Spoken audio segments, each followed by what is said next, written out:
What is up, everyone? So today I have the XPRO Manfrotto Monopod selfie stick, kind of like the DIY of everything monopod setup. We're going to go over its features, its price point, and whether or not it's a good purchase for you. So let's get into this review and see what it's all about. Okay, as I stated in my previous videos on monopods and selfie sticks, the first thing you want to consider is what you want. You want a monopod or do you want a selfie stick? Okay, you want to know if you're doing action sports or if you're doing professional or even recreational photography or videography, because that's going to determine a lot in what you need as far as the stick's concerned. Okay, so once you figure all that out, you want to choose your materials. Okay, whether or not you want aluminum or carbon fiber. I choose carbon fiber if it's cheap enough, because like I stated in the previous videos, if you have aluminum stick here, okay, typically these sit up off the ground like so. If you accidentally step on an aluminum monopod or even tripod, you're going to damage or bend this and you're not going to be able to deploy it anymore, so it's rendered useless.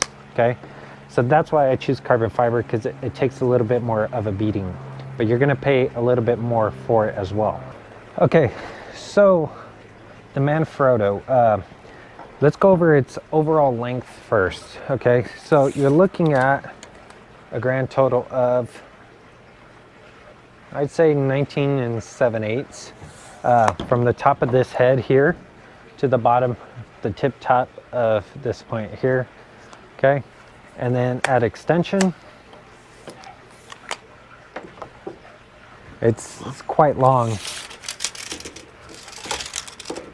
So you're looking at, it looks about 69 3/4 or closer to 7/8 if you consider that point as part of your measurement.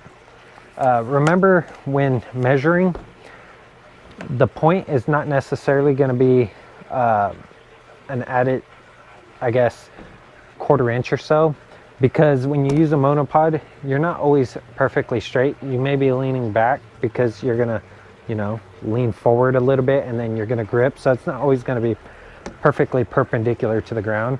That's why they have that point, so that way it can rock from left to right easily. Okay, so that's the size of that. And for a little comparison, here's the Gitza that I previously reviewed. Here's the size difference in it. So you're looking at about 5.5 inches of difference from this headstock to this headstock. Okay, so when you open up your box here, okay, it's going to give you your instructions, and that's it. That's all you get is instructions, okay, on how to utilize this. They have different models, a few different models that allow you to attach their quick attach little tripod to the base of this. Okay, but I did not get that because I do not need that, which leads me into why this is removable here, this little base cap, allowing you to put a 1/4 spike in here. So that's removable.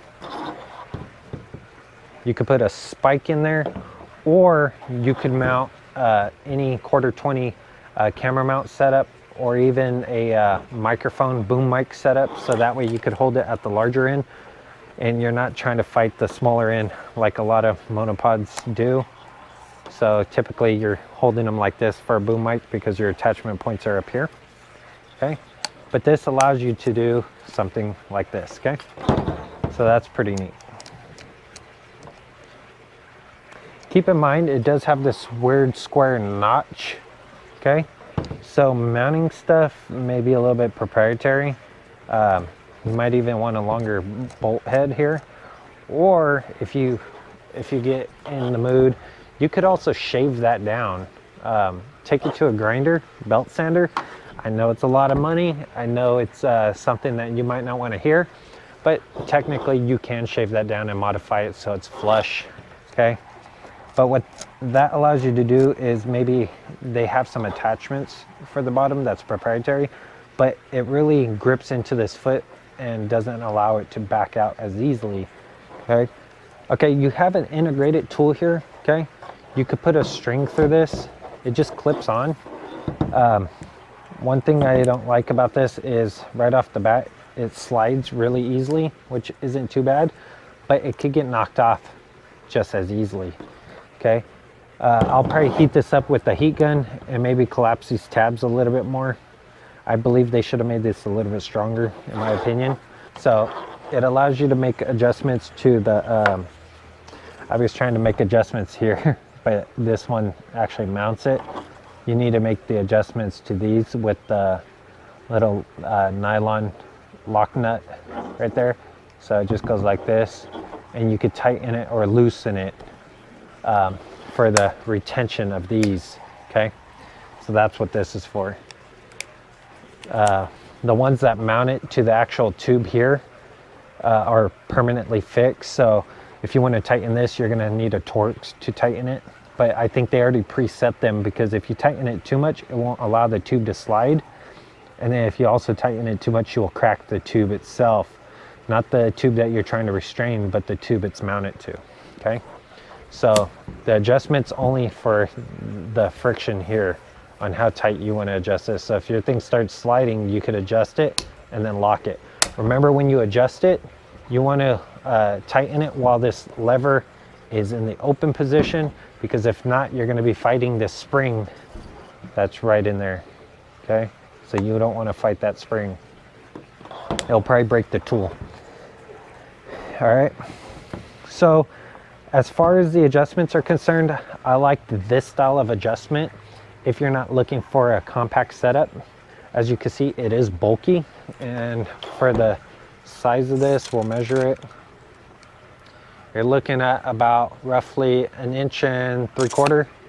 So from this furthest point to this furthest point, 1.75 inches, and it does extend a little bit more up here, which you're looking about closely a little bit more, maybe a 1/16 or so from the larger one. Okay, so that's going to take up a lot of room in your backpack, especially if you decide to put it in there like that. So you may even need to put it in upside down so it doesn't grab on anything, but that's solely up to you. This grip is really nice. It's a rubber grip, and it's not traditionally round like your traditional stuff. It actually has edge cut here, and then it's almost like a square cut. I don't know if it's going to pick up in the camera,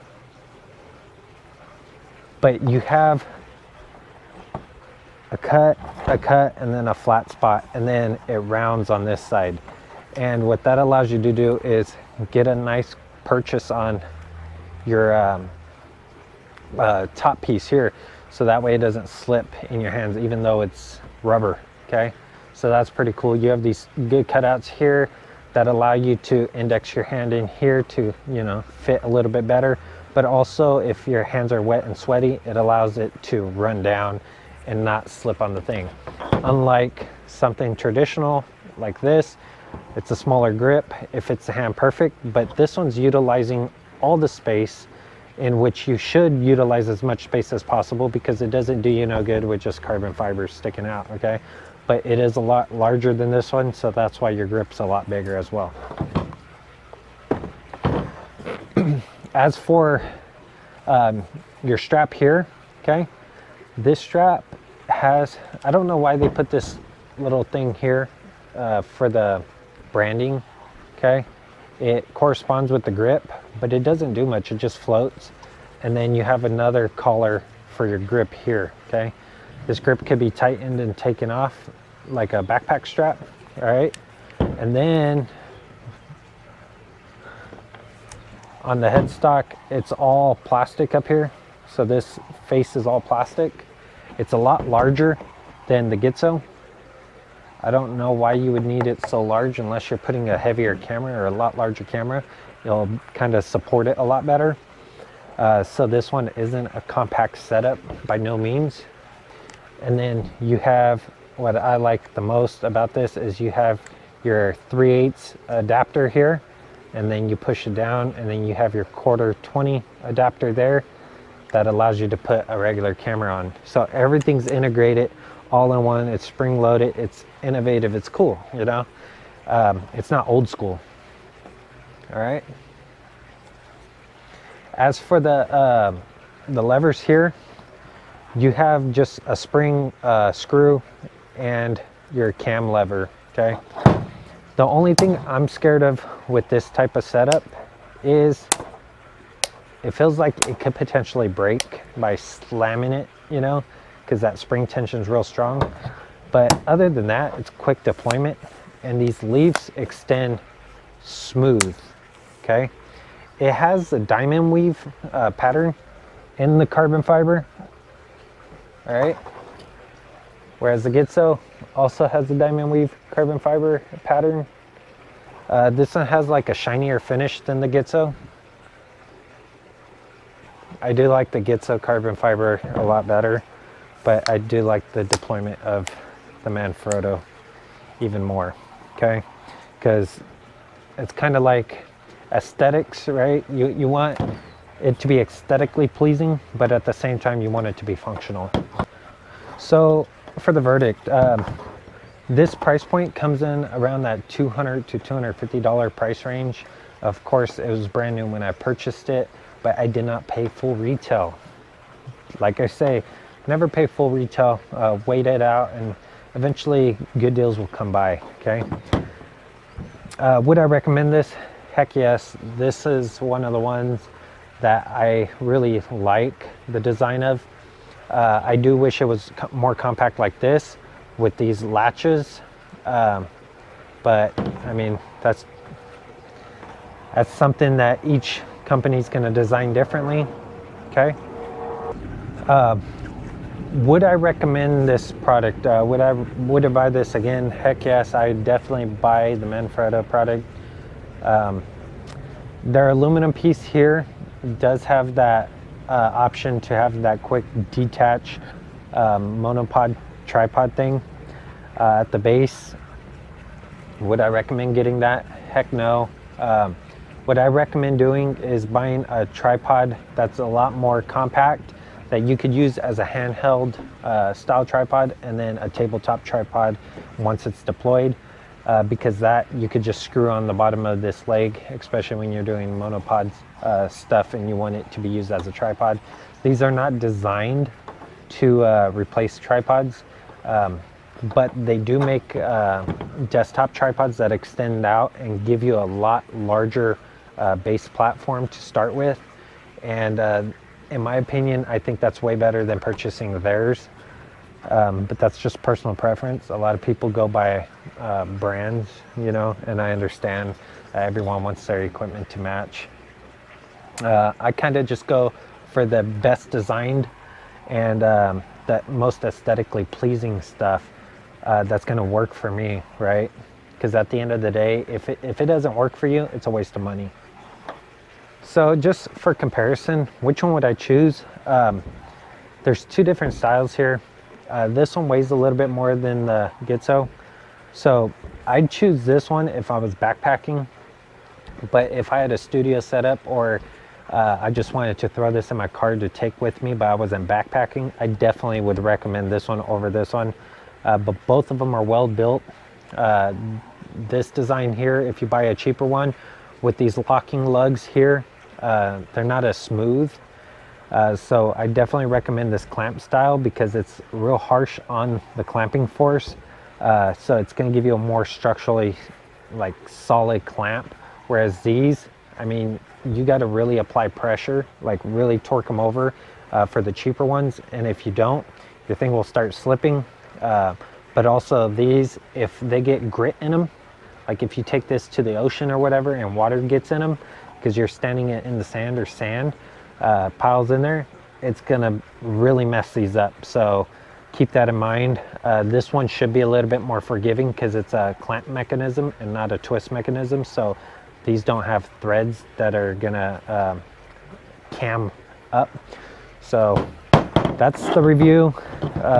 If you like this video, definitely give it a thumbs up. If you want to see content like this and other content I'll be posting in the near future, consider subscribing. Until next time, I'll see y'all in the next one. Thanks for watching.